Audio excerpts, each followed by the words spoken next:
your mission rich business consultant, Latonia Monroe Naylor, here with another Tea and Talk Tuesday. This week's topic is From Passion to Paperwork, starting your nonprofit the right way. So there's a lot of things that people are talking about when they start with their nonprofits, and they're like wondering, how am I going to do this properly, right? And there's so many things that pop up as people start to think about, I have this passion for this thing, I want to create impact with this thing, but I really don't know how to do it properly. And what they'll do is they'll go on YouTube and they'll go into these different places and they'll start doing research. They'll see a couple of reels from somebody, and now they think they know how to put together a nonprofit. Well, I'm here to let you know, after being in the field for over 20 years, after having my nonprofit certification as well as my master's degree, that it is not that easy for you to just go create some paperwork and now all of a sudden you have a nonprofit. So today we're going to unpack some things, some challenges that people have. And as a matter of fact, we want to make sure that we really focus on the real issues. So one of them is, I don't know where to start. Where do I start? With a board? Filing paperwork? The other thing is, I'm afraid I'll mess up legally or miss a key step. The other piece of it is, I have a great idea, but I'm stuck with information overload. And last but not least, I started a nonprofit, but now I'm not sure of how to sustain it. So we're going to unpack that because it's very important for you. And I know each of those touched you because I was in the same exact situation over 20 years ago when I decided to get into nonprofit work. I was sitting there trying to figure out all of these things because I had the same exact issues. I remember going from person to person, trying to find someone to even teach me or tell me how to do it. And what I found time after time, people wanted to hoard the information. They didn't want to share the information. And as a matter of fact, they might have just been too busy to even want to take the time to spend with me to make sure that I knew how to do it right. Or maybe they thought I was in competition with them, and so they didn't want to share because they thought maybe, just maybe, she might be going after the same grants that I'm going after. And so ultimately what that did is that led me on a path of self-discovery. It led me on a path of trying to figure it out myself. And after spending over $100,000 in education, going into all types of leadership programs, I decided that I was not going to just allow you or me to have to figure it out our own way. As a matter of fact, let's unpack it a little bit. So here we are in our tea talk, and oh my God, I forgot to mention my mug of the week. So my mug of the week, God is within her. She will not fail. How convenient is it that that's what we're talking about? People who are not going to fail. Why? Because you're going to have the right information.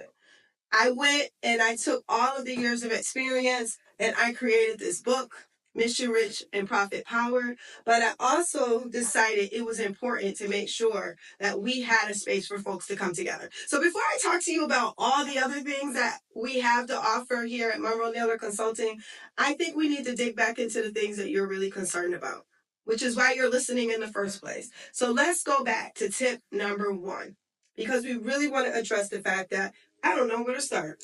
What do I do? Well, I'm going to talk to you about that. So the first thing is clarify your why.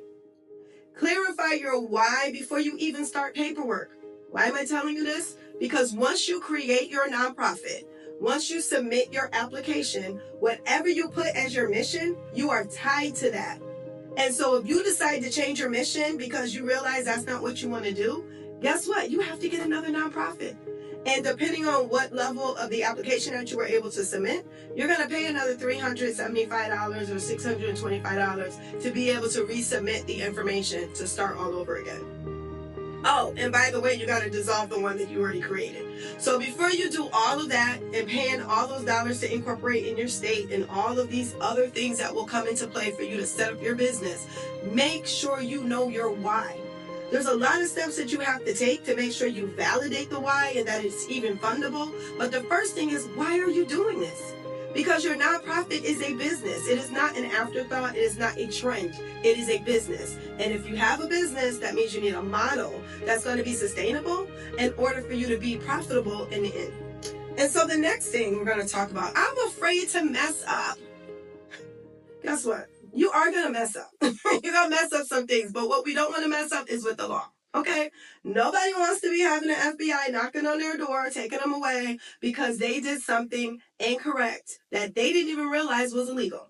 So you want to make sure that you have supports in place, that you have experts, and not necessarily experts on nonprofit, but experts on things like law, CPA. You need to have some folks that understand accounting, because at the end of the day, once you create this nonprofit, once you have your board, there is a responsibility for folks that are on your board to be liable if you do something wrong. And guess what? As the owner, as the founder, I don't want to say owner, let me take that out. As the founder or co-founder, because when you have a nonprofit, you do not own it. And I know a lot of people start, and this is why I want to go back to your why. A lot of times people start their nonprofit and they're like, oh, I'm going to do this and I'm going to do that. Guess what? When you have your board, they might actually vote against you doing whatever. So you need to make sure that you have things set up legally. Build your board with intention, with purpose, not convenience. So don't go pick everybody that you know in the neighborhood and decide they gonna be on my board. No, no. Now, if you got people that you love, that you care for, your friends, and they're on your board, make sure that there's a value that they're bringing. Make sure there's an expectation of what they're going to do. There's a role that they're going to play. I can get into that and I can tell you some stories, but what I first want to let you know is when you bring those folks on, this is a caution. This isn't even part of the whole nonprofit setup thing, but I'm going to throw this at you. When you bring somebody in, make sure their intentions are pure, that they really want to help the mission, not just themselves. Because when you start to invite people to be on your board, people see that as an opportunity to get on something that somebody else is doing and get recognition. You don't need that, okay? Because you're focused on your mission. So we're going to move on. The next thing, don't skip the business model. Don't skip the business model. Your nonprofit needs to run like a business. Okay? One of my favorite books, and I suggest to you if you decide that you are going to be a nonprofit, other than Mission Rich and Profit Powered, my book, of course, is Peter Brinkerhoff. Peter Brinkerhoff wrote a book about nonprofit management. And one of the things that he said very clearly is no money, no mission. I read his book. I have it in my library. Every now and again, I'll go back and refer to it. And the reason why that's important for you to know is he also talks about the fact that just because you are a nonprofit does not mean that you are not supposed to make a profit. Okay? So many times people think they're supposed to spend all of their money. They get into nonprofit work to be these martyrs and find out later that it's not sustainable. Then you see other people who are a nonprofit and they have millions of dollars in their budget and they're like, oh my God, how did that happen? Because they ran it like a business. You should be an employee of your organization as the executive director, not a chief volunteer donating all your money and you got to work a second job to fund your nonprofit. We can talk about that later. But I really want you to understand this is not a charity from the sense of you don't make money. Okay, you need to make money. People deserve to be paid for the work that they do because it's a business. And if it wasn't, the IRS would not care about what you do. The last but not least is budget for growth, not just survival. Okay, this goes back to what we said earlier. When people ask about, I started a nonprofit, now what am I supposed to do? You gotta have sustainability. So going back to the last tip of making sure you have a business model, you have to make sure you're planning for growth.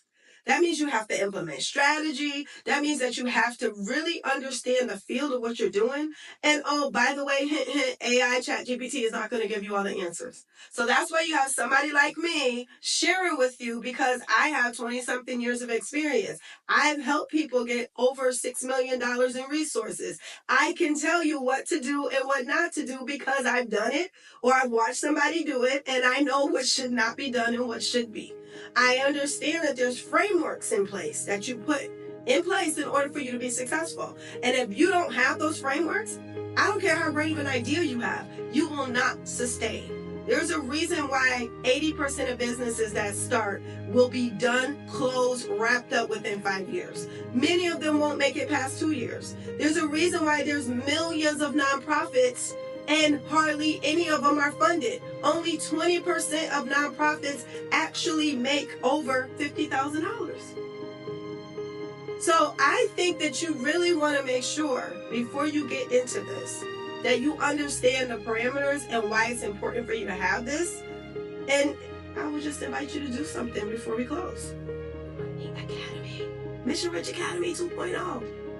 It's 2.0 because 1.0 we learned a lot of things, and 2.0 we got it. Okay, so I've helped a lot of people do a lot of great things in their organizations, and I want to help you. So we're inviting you. Yes, listen to the Tea Talks, but after you finish listening to the Tea Talks and you want to actually do something with that information, you need to hit me up. All right, so thank you so much for your time this week.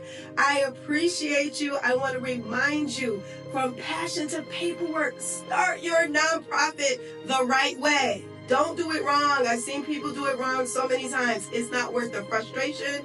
It's not worth the money that you're going to lose. It's just not worth it. Let's do it right the first time. Okay? All right. I'll see you. Take care.